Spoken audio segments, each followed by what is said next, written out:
Hello viewers, 4DIYers here with another tutorial video for everyone.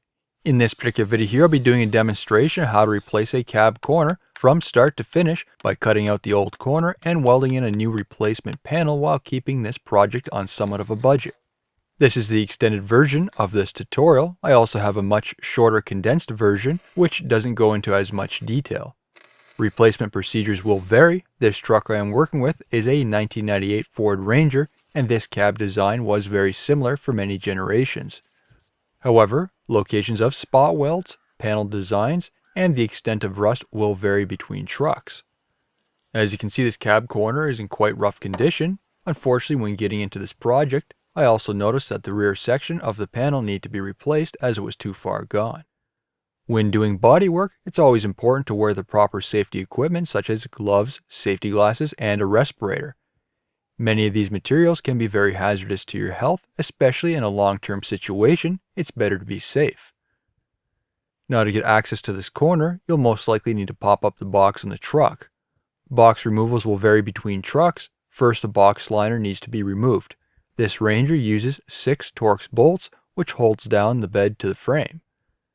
I won't be getting too far in depth with removing these bolts, but I do have a video specifically outlining this, so if you're running into issues, be sure to check that out. You'll most likely need to disconnect the fuel tank filler neck. This box is just tipped up with a couple blocks holding it in place. The box isn't overly heavy. You'll need someone to help pick the box up and another person to put the blocks in place. Remove any stone guards if equipped. This has a stone guard just after the door and can be easily removed using a heat gun and peeling it away by hand. Here's the new replacement corner, which was about $50. It is the cheapest one I could find online. Reproduction corners will most likely vary in quality, and this can be anything from the quality of metal used, gauge of steel, and the dimensions of the panel. Considering this is being cut and welded into place, we can play around with it so the corner does fit just right. Using a wax and grease remover, give the area a wipe down so we can see where the rust is starting, along with any spot welds that will need to be ground down. Next is removing the paint from the affected areas. I'm going a couple inches above the affected area to see the condition of the metal in behind the paint. While the paint may look good from the outside, it doesn't necessarily mean the metal is solid in behind. I'll show you a little further on in the video when the corner is cut to size. Removing the paint can be done using a surface sander, paint stripper, media blaster, or even a heat gun with a scraper. While the metal looks solid from the outside, it doesn't necessarily mean it's like that on the inside. After removing that paint, you can see we do have a small pinhole, and this is typically shown by bubbling in the paint. And now you can see how solid the panel really is when I can easily slice it with a scraper. Before the cutting begins, a reference mark is made using the new corner so we're able to see the area we have to work with. You can just completely cut the corner out, but instead I like to cut small portions out at a time so I know exactly what needs to be done, such as replacing the inner portion. For this project, I am using my pneumatic die grinder made by OEM Tools, model number 24404 from Mobile Distributor Supply. This die grinder is compact and easy to maneuver in those tight places.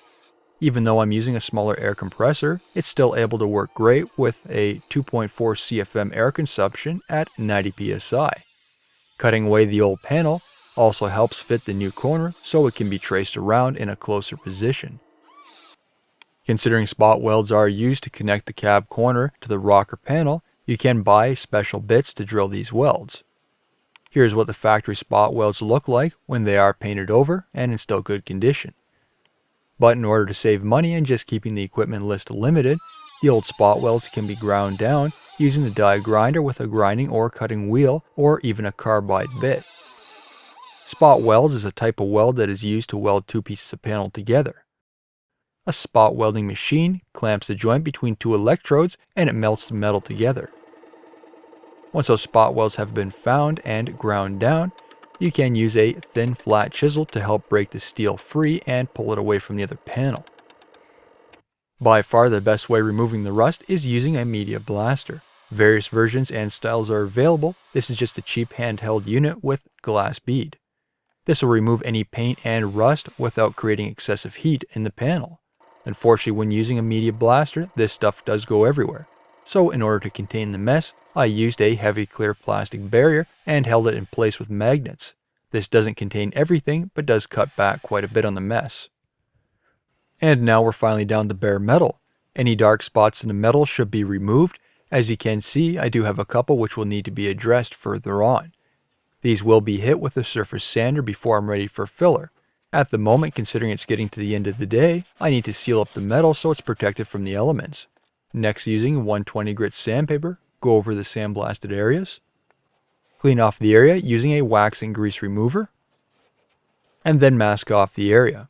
I'm not making a big deal about masking off the whole truck, as this will be getting clay barred and polished afterwards.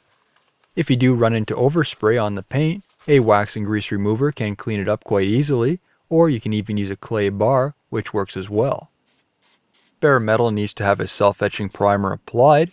The acids in this type of primer help bite into the metal, providing a strong bond for any material above this. If any rust spots were missed in the pitting areas, to some extent it will help somewhat stop that rust from continuing. However, that doesn't mean you should cut corners and only remove the minimal rust. Try to remove as much rust as possible. About 3 coats is needed, first starting with a light coat, then a medium coat, and finally a medium to heavy coat. Make sure the surface is well covered and allowed to dry. Typically I like to allow 5 to 10 minutes in between coats. This can depend on the thickness of the coat, product, and temperature outside. Once dry to the touch, which is about 30 minutes, self-etch primer doesn't seal the surface and can allow moisture penetration to the steel, so a high build, filler, or 2K primer can be used. A couple coats of this is all that's needed. If you are working in a dry environment and can let the vehicle sit overnight without worrying about moisture exposure, then you can skip the primer and continue on to patching the metal.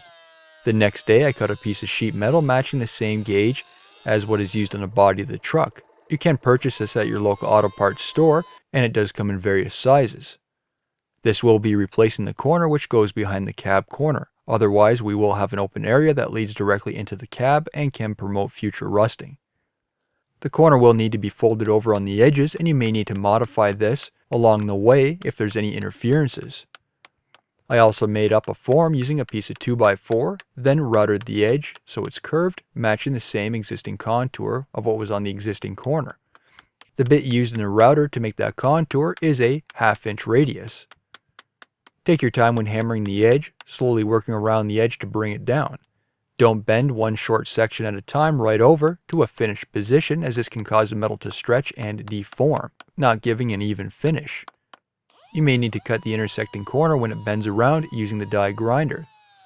Now test fitting the new replacement. It will need to be bent in the middle so it matches the contour of the existing panel.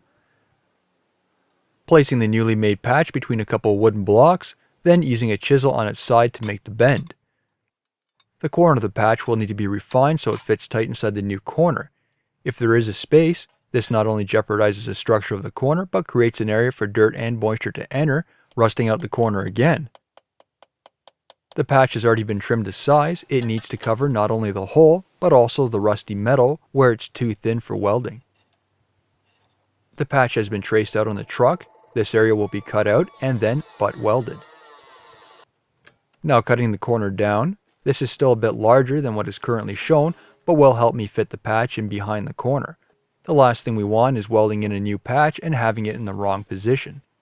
Using tape, this creates a good reference line for cutting the panel. Then, using the die grinder, cut it to size. Once done, clean the burr off the edge so you don't risk scratching the truck or cutting yourself. Put the panel in place and mark out the reference points. Now fitting that patch. You can use a file, die grinder, or surface sander to help grind away any metal when fitting it. This does take some patience and time. You may need to even temporarily tack it in place and then test fit everything. If it doesn't fit well, grind the tack welds and then make adjustments as needed. Before welding, I cleaned up the oil spray coating in behind that cab corner and rocker's edge so there is minimal risk of contaminants in the weld. I find a wire wheel works great for this. The front side also needs to be addressed as well, removing any paint or in this case primer. The wire wheel will help those dark spots be removed, which I mentioned earlier when applying the primer as a protectant. Don't forget to clean up an area for the ground clamp from the welder as well. And now using a surface sander, remove the coating on the metal patch by the edge, which will be welded. For tacking the panel in place, I'm using a flux core welder with a 30 thou or 0.030 wire.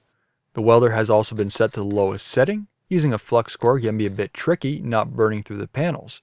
Keep the space between the new and old panel no larger than your welding wire thickness, and play around with the settings.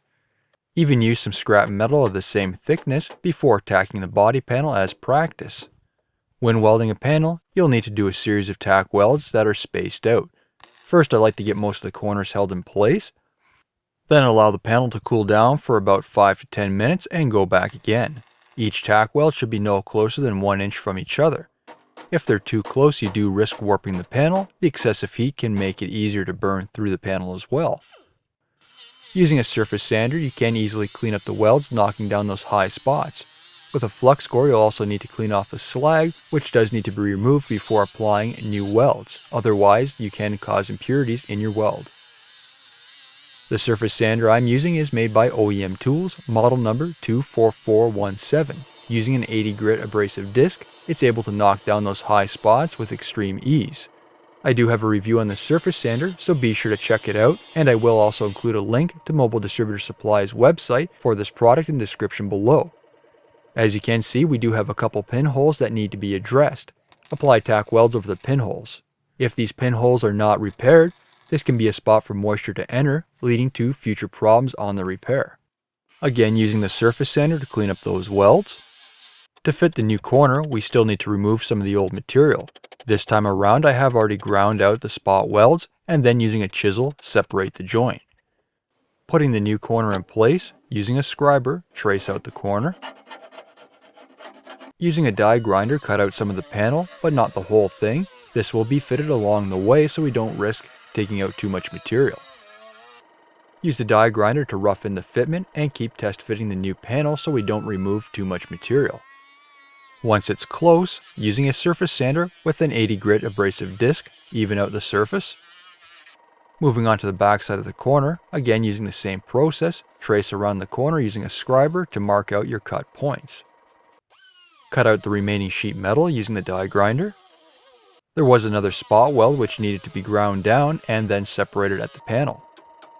Considering there is a panel behind, don't cut too far through the first layer, as you can damage the panel in behind, and this may cause issues down the road such as moisture penetration. A file can be used for the fitment. You will need to work with various tools to get into those odd positions and tight spaces.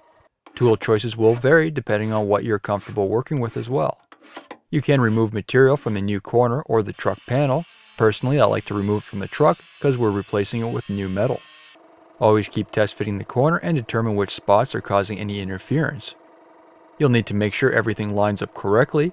The corner matches the vertical position with the back of the cab. It's aligned with the bottom of the rocker panel, fits tight against the rocker panel, the door gap is even, and is even with the outside of the cab too. Even compare it to the opposite cab corner if it's still in good condition. Depending on the quality of stamping, the corner may need to be bent a little, pulling or pushing in the edges to help align it correctly. Considering quite a bit of glass bead ended up inside the cab corner, using a vacuum, try to clean that up. Using a wire wheel and a die grinder, this cleans up the surface quite efficiently. Sand down the inner corner with 220 and then finish up with 320. I also sanded the inside above the panel to remove any light rusting. The corner on this truck was rusting from the inside out. The inside only appears to have an E-coat, which doesn't fully protect the surface from rusting. Wipe the inside of the corner down with a wax and grease remover. Mask off the area if you wish. I'm using a piece of cardboard to help catch some of that overspray, so considering the rest of the area will require prep, the overspray isn't overly critical to me. Just like before, apply a self-etching primer to the bare metal. Same process as before, 3 coats, the first coat being a light coat, next is a medium coat, and then a final coat should be a medium to fully wet without any runs. Once that dries, apply a filler primer. While that primer is still fresh, within an hour, there shouldn't be any need for sanding. 2 medium coats ensures the surface is sufficiently covered and should be good. With etching primer, it can sometimes cause a chemical reaction with some paints, so it's important to apply a primer barrier between the self-etching primer and a final paint coat. And finally, a paint of your choice. Considering there will be welding, I used a ceramic heat paint, and this will help withstand the heat to some extent. Again, paint the surface within an hour of applying that final coat of primer.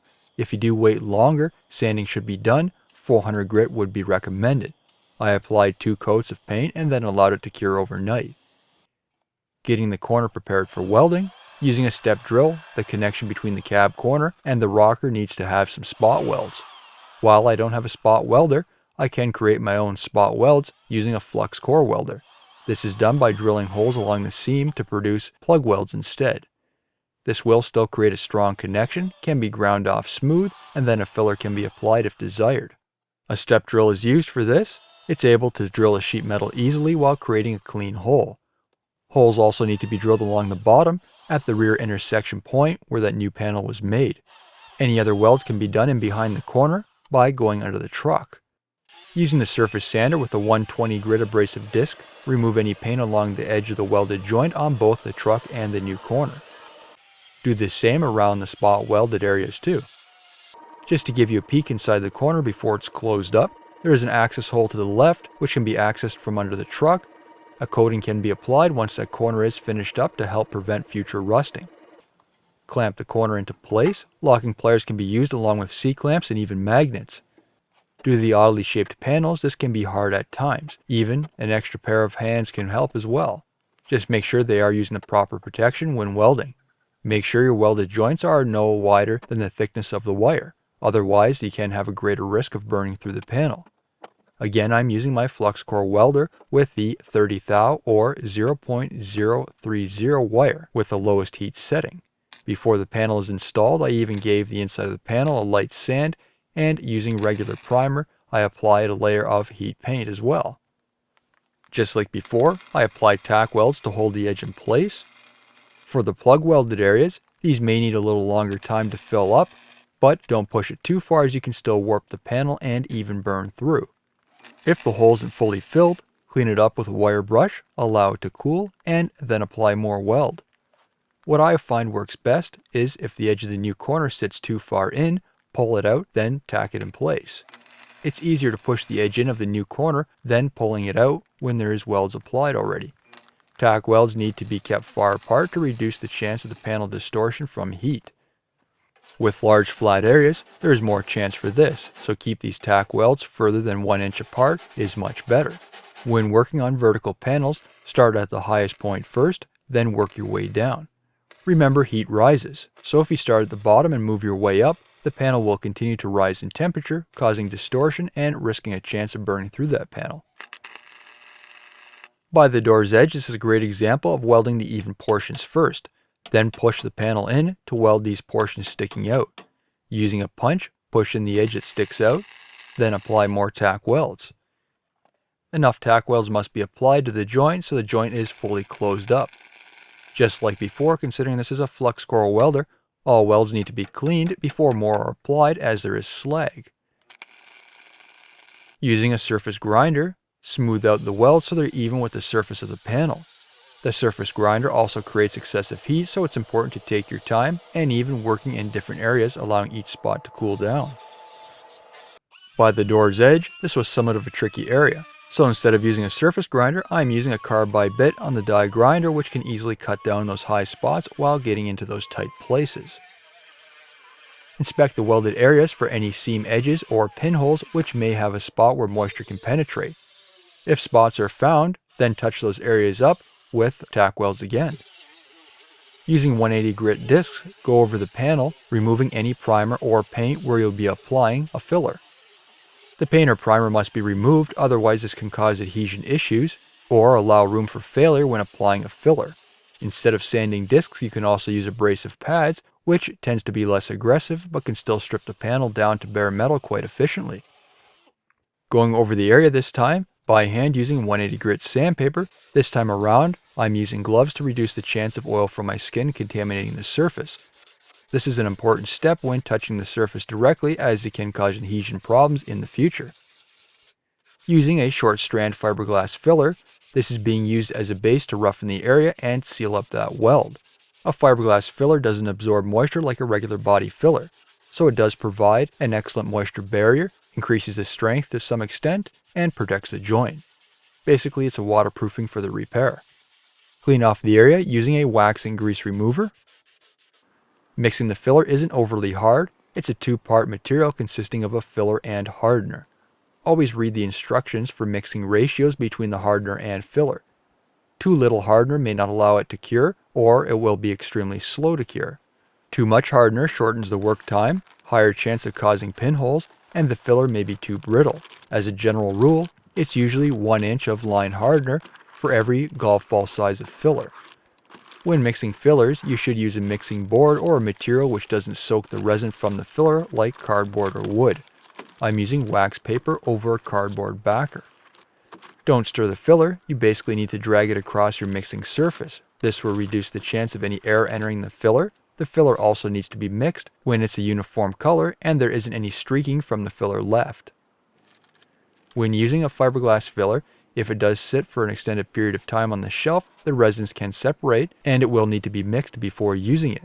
If you don't do this, it will be harder to work with and mix. Apply the filler to the surface using a plastic applicator. Instead of using a fiberglass filler, you can also have the option of using an epoxy primer to seal up the metal and weld. Then a filler can be applied after that. You most likely won't get that filler in all the places you want in the first try. This does take some patience. Try not to keep applying it over the surface. This is even more important when the filler starts to set up, as it can drag, creating an uneven and messy surface. I allowed this to cure. Depending on the temperature outside, it should be ready to sand in about 30 minutes or less. I also applied another coat, which wasn't shown in the video, using the exact same process. I'll get a little more into detail about sanding in a moment. When applying more coats, you will need to sand in between those coats, and 80 grit is recommended. While that second coat is curing, the bottom edge of the panel can be cleaned up. Here you can also see the plug welds a little better. Considering the patch is exposed on that bottom edge, I'm using a die grinder to trim it up so it's even with the cab corner. Next, using the surface sander, clean up that newly cut edge, making it even and removing any sharp edges or burrs. Using a wire wheel, clean up the backside to remove any slag from the weld and ensure the surface is clean of any coatings. Once that is done, follow up with 320 grit sandpaper or an abrasive pad to scuff up the area. Here's what I'm left with before I apply a primer. The area should be wiped down using a wax and grease remover, cleaning up any contaminants. You can't even see, thanks to the oil spray coating, the rockers are still in excellent condition. Any rubber caps should be removed so they don't become sealed up with the finished coating. Now, using the self-etching primer, apply it to the bare metal surface. I applied 2 coats, making sure the surface is well covered. Here's what it looks like behind the panel. Allow that primer to dry for about 30 minutes and then follow up with a filler primer. Again, apply 2 coats of filler primer. I find the filler primer tends to take a little longer to dry than compared to a self-etching primer. This can be affected by its thickness of the primer applied, along with the weather you're working in. Again, it took 30 minutes to dry to the touch. Next, I applied a body seam sealer.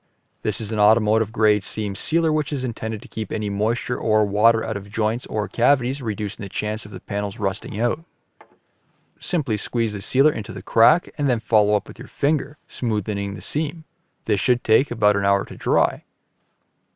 Then finish up with a rock guard or underbody coating, which not only protects the area from stone chips but seals it up against any moisture.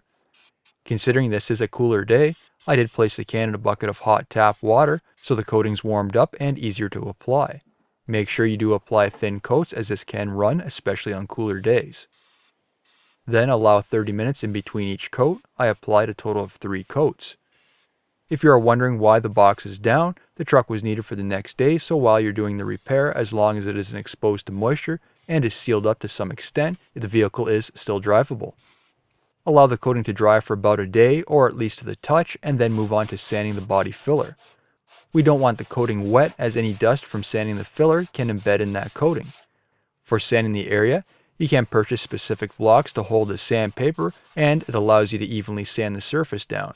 Instead, I used a piece of 1x2 wood, which is about 10 inches long, then 2 screws holding on the sandpaper in place. For sandpaper, I'm using 80 grit. While it's very rough, it does bring down the high spots quite fast and won't plug up as easily. After a bit of sanding, the 80 grit can still plug up. When turning over the sandpaper, you will see some excessive filler build up, even large dots forming.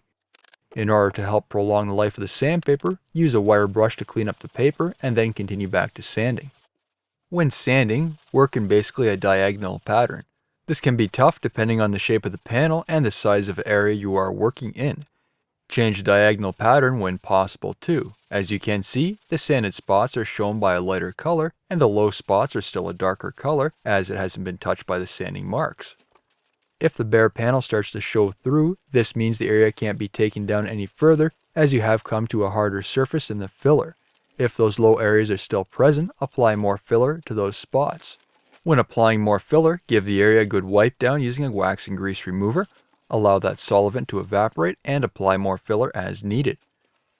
Try not to mix too much filler as it tends to be a waste.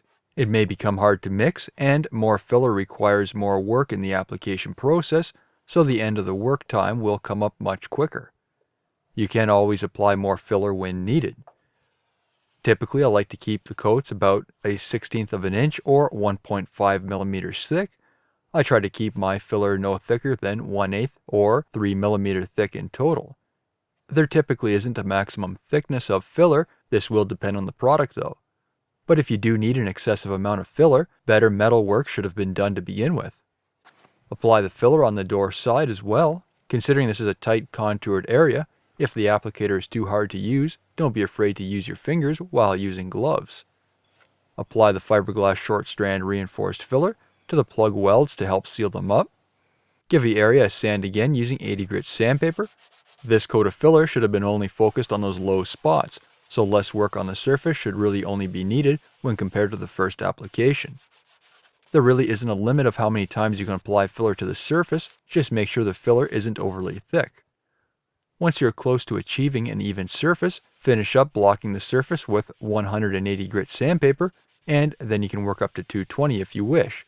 Depending on the buildup of filler primer, it should fill up those sanding marks, but you can also sand the marks out of the primer too.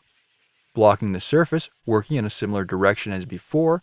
If you use the block to go straight across the surface in one area multiple times, this can make an uneven surface, creating waves and even ledges.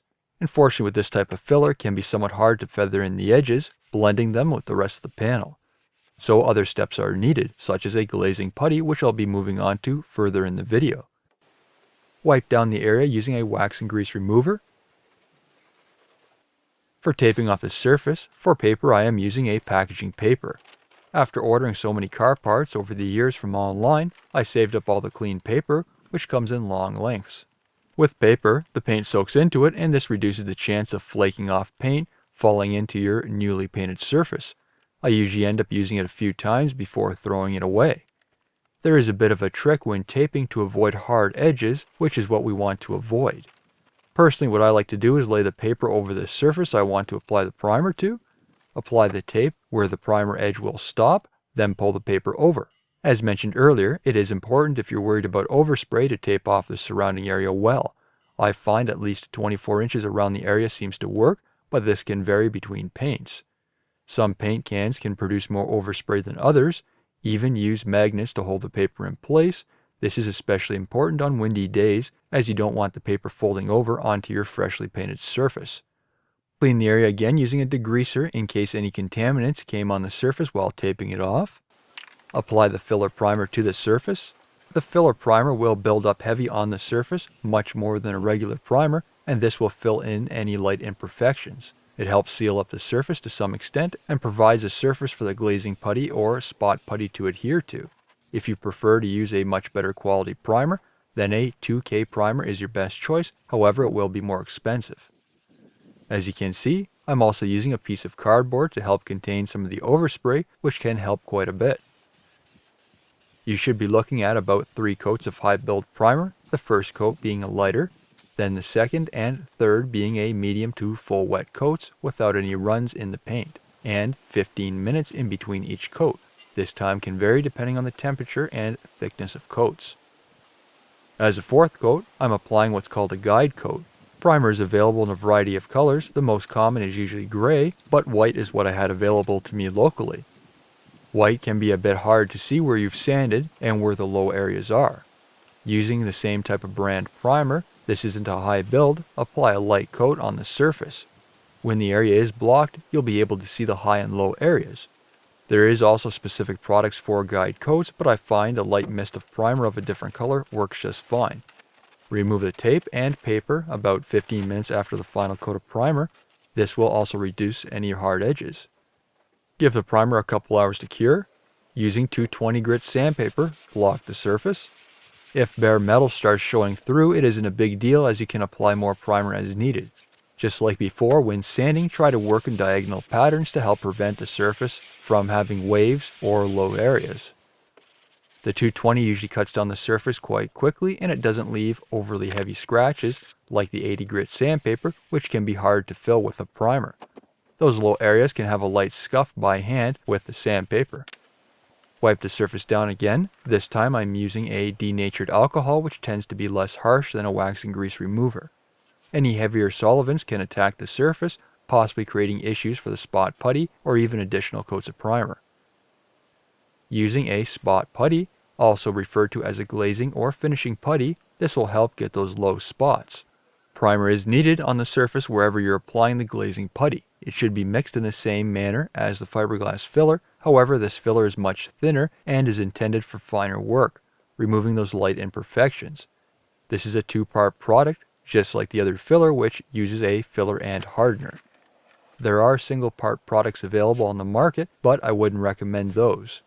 A single-part product isn't as durable, can have a higher rate of shrinkage, showing your repair after it's been painted, and isn't as nice to work with. Buying good quality fillers does improve the quality of your repair and also improves the ease of workability. When using a glazing putty, this too can be applied in more than one coat, and personally I like to keep them no thicker than 1/16 of an inch or 1.5 millimeters in total. While I did go over an area with exposed metal, it will end up being sanded down, so that's not an issue. Glazing putties aren't typically recommended over metal as they can experience adhesion issues or moisture absorption, resulting in rust. Dry times will vary again, however, as a general time, it should be ready in about 30 minutes for sanding. Using 220 grit sandpaper, block the surface using the same process as before, working across the panel, avoiding any waves. A guide coat can be used if you wish to help highlight those low areas. If the sandpaper becomes plugged, use a wire brush to clean it. If you find any low areas, pinholes, scratches, or any other surface imperfections, apply more filler as needed and then block the area again. Clean the area using denatured alcohol. Tape off the area just like before and apply a filler primer.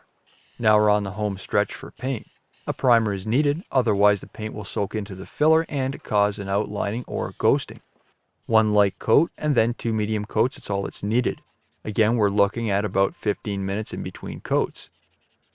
Remove the tape and paper while the primer is still wet to reduce the chance of hard edges, then allow that primer to dry to the touch and continue to sand. Start out with 400 grit. I'm using a rubber backing pad, which is a bit more manageable than compared to the large block. Considering we've already blocked the surface multiple times, the surface should be level with no waves.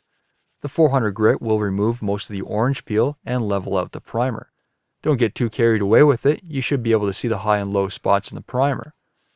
Once it's almost even, finish up with 600 grit. Depending on the paint, you can sometimes finish up with 400, especially if it's a thicker paint. For metallics or thinner paints, or for improved surface finish, use 600 grit. Be sure to sand down the transition lines between the primer and existing paint.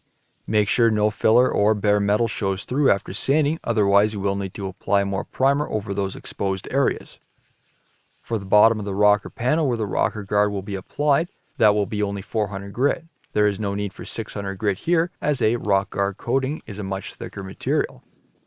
Around some of those irregular body lines, we can use an abrasive pad. These pads aren't recommended over large panels as they won't take the surface down evenly and has a high chance of leaving orange peel behind. The color of the pad tends to determine the grit rating.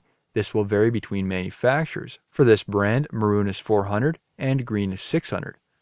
Sand past the 600 grit areas on the paint using 1000 grit.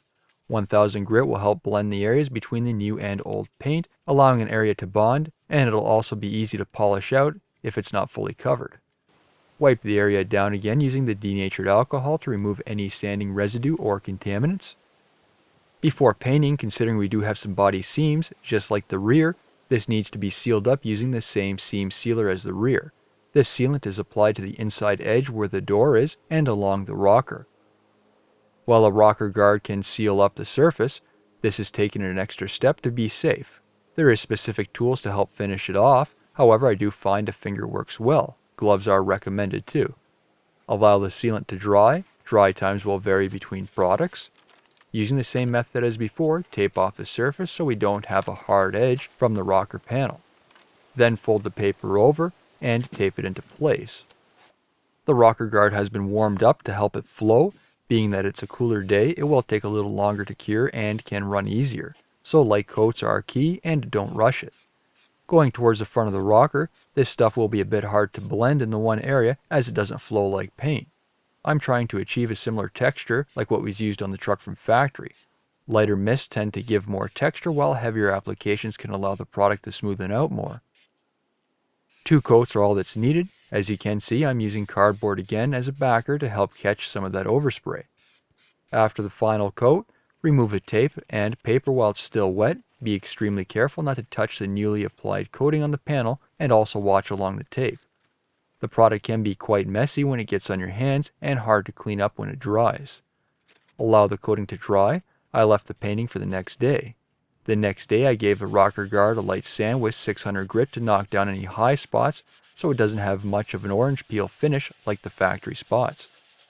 After that, the panel was wiped down again using denatured alcohol. Taping the area off just like before, avoiding those hard edges. I'm using 3/4 inch wide tape, but if you have wider tape, this can also make the process a little easier as the irregular shaped panels and angles will allow you for more adjustments when pulling back the paper while keeping portions of the tape stuck in place. Make sure you tape off the edge where the 1000 grit areas finish. The paper should be held in place well so there is no risk of the wind blowing the paper back onto the painted surface. Giving the area another wipe down to remove any dust or contaminants using the denatured alcohol, then allow the product on the surface to evaporate. For paint, I went down to my local auto parts supplier and they mixed up the correct color based on the model of vehicle and paint code. Paint codes can be found through your VIN, or there will be tags in various locations on your vehicle stating the paint code. Some vehicles can have it on the inside of the door, inside of the engine compartment, on the strut, under the hood, or on the inner fender, and even in the trunk compartment area. Paint codes are usually described with letters and numbers, and will also have a name to go along with it, which isn't necessarily on the tag. Two-tone paint vehicles will also have an individual paint code for both the colors used on the exterior. The first coat has been applied. Don't try to cover up everything in the first coat. This is intended to mist over the surface. As we will be applying more coats, the color of the primer will slowly disappear. I find it's best to get those hard areas first and then finish up with the rest of the panel. When painting, if you have had multiple cans laying around from other projects on your vehicle, I would always start with the part can first if possible. Ensure the can is thoroughly mixed, and you can even place the can in a bucket of hot water to improve its flow. When applying the paint, you want to spray in a pattern to push the overspray away from the area you started. This is not a big repair, so you don't necessarily need to worry about this so much as the paint doesn't have enough time to set up when applying one coat. Next is applying the third coat. Before every coat, make sure the can is mixed. With it being a cooler day, the paint can run easier, so be mindful of that. You don't want to apply too little paint after the second coat where you have basically a textured finish, leaving orange peel. But you don't want to apply too much where it can run, take longer to dry, and even crinkle. There's 15 minutes in between each of the coats. The paint should be lightly tacky when moving on to the next coat, and you can determine this by touching the painted paper next to the masked areas. And finally the fourth coat. While 3 coats could be enough, I'm applying an additional coat so I have more material for wet sanding. Don't apply too much paint to the taped edges. This can make the blending more visible and harder to wet sand. You almost want the edges to appear tapered. Now for the paint, you do have a couple different options in a spray can version. One is a single stage and the other is a 2-stage. Single stage, which I'm using here, is an acrylic enamel which has your color and a finish coat all in one can. Therefore, no need for clear coat. Two-stage paint requires a base color and then a clear coat. Single stage is cheaper, doesn't tend to be as durable, however, it is a little easier to work with. Two-stage can be more durable depending on the products, can require a bit more work as you do have to move your masking areas, and is a bit more costly. The final coat should be a full wet coat, meaning the surface should have quite the shine and good clarity while not having any runs. If you do get a run, it's not the end of the world, this can be wet sanded out. I'm hoping to save that for another video. I was lucky enough, especially working in this type of weather, not to get a run. After a few minutes, remove the tape. This needs to be done while the paint is still fresh, otherwise you can create a hard edge where the tape ends, and if the paint dries, when removing that tape, the paint can peel up off your finished surface. Be careful not to touch the finished surface as well. Just to give you a view after the paint has set up, depending on your weather, you may have condensation at night or in the morning. On fresh paint, this can damage the finish. It will either cause water spots or make the paint dull, resulting in damage which can't be polished out. So either cover up the surface, park the vehicle in a garage, or in my case, I used a heat gun to warm up the surface slightly and increase the acceleration of curing. Then allow the surface to dry. You can simply leave it as is right now, or if you want to make the repair more hidden, wet sanding and polish is the next step. I let the paint cure for about a week. This will vary depending on your weather conditions. Ensure the surface is clean and free of any contaminants which can cause scratching in the surface. Using a bucket of water with car wash soap mixed in, pre-soak the sandpaper. A backer pad is recommended for the sandpaper to help cut down the surface evenly. Rubber pads or a sponge can be used on flat surfaces or light curves. Body lines will need to be done by hand, and extra caution would be needed for those. I'm starting out with 1000 grit sandpaper. A wet-dry compatible sandpaper is a must, otherwise it will fall apart in the water. Ensure the surface is wet and evenly work across the surface. Wash away the sandpaper and the surface from time to time to remove any sanding material, and make sure most of the orange peel has been removed using the 1000 grit sandpaper. You should be able to see the high and low areas. High areas will be touched by the sandpaper first and you will have a dull finish. Moving on to the 1500 grit sandpaper, again pre-soak it, ensure the surface is rinsed, and then cut the area. Careful around any body lines. With 1500 grit sandpaper, the orange peel should be completely removed. Once it is, then you can move up to 2000 grit sandpaper. A spray bottle can also be used to help rinse the surface. The soap in the water does help provide some lubrication when sanding the surface, achieving a cleaner finish. 2000 grit sandpaper is the final step. Some people go up to 3000 grit sandpaper, which is fine, and if you're looking for that show finish, I would certainly recommend it. However, with this polish, I'll be able to achieve a high quality finish with minimal work in the end.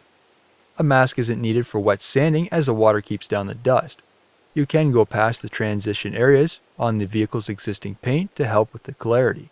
That too helps blend the area, as some of the orange peel will be removed from factory. Be careful not to overwork the existing paint on the vehicle, as you can completely remove the clear coat, therefore there will be permanent damage. Once done, rinse off the surface, washing away any sanding residue. For compound, I'm only using a polishing compound. This can be done by hand or a machine buffer, it's a personal preference. While it does take a little longer by hand, there is less risk burning through that fresh paint or creating any surface imperfections. Apply the polish to a soft cloth and then work it into the surface. More aggressive compounds can be used, but I find it isn't needed if you're willing to put a little more time into polishing. This is a cooler day, so the polish can be a bit harder to work with. If you find the polish is drying a bit quick, use a spray bottle with water to lightly mist the surface, and this will help moisturize the polishing compound. Once done, this is the final product. The polish will take out any scratches and leave you with a finished shine. Wax should only be used about a month after until the paint has been fully cured. The wax can seal up the surface and may cause some curing issues. Considering this is black, it's the worst color for showing any imperfections in the surface. Other dark colors can also be harder to work with. Some other colors such as silver, gold, or white can be hard to color match, and some metallics can be hard to achieve the same metallic consistency with touched up areas. A view behind the cab corner after the repair was done. I also went around the rest of the truck and gave the truck a mild paint correction. so the repaired area didn't stick out too much. So be sure to keep an eye out for that video. As a final step, if you didn't see this earlier, a body plug was removed, which has access to directly in behind the cab corner. After a couple weeks when the panel was finished, I applied a cavity wax which helps repel any moisture, sealing up the surface and reducing the chance of the corner rusting out in the future. If your corner is still in good condition, then I would highly recommend this before it's too late. This is what was available to me locally, and I do have a red straw to help spray it inside. Some products also have a hose, which would make the application process much easier. Reinstall the plug, and then spray in behind the panel too. Instead of cavity wax, an oil spray can also be used. It really depends on your personal preference. During the repair, which I didn't show, I also removed the plastic rocker cover so I had a larger area to work with. For this Ranger, it's held in place by clips, so it's very easy to remove. While the paint is still fresh, I went ahead and removed the rubber stopper on the door to prevent pressure on the new paint, creating an outline. New videos are released every week on my channel. Be sure to hit that thumbs up button. It's a huge help to me, and leave a comment below if you found this tutorial helpful. Don't forget to follow my social media pages such as Facebook, Instagram, Twitter, and Google+ to keep up to date with my latest projects. If you're not a subscriber, be sure to also hit that subscribe button. Thank you for watching.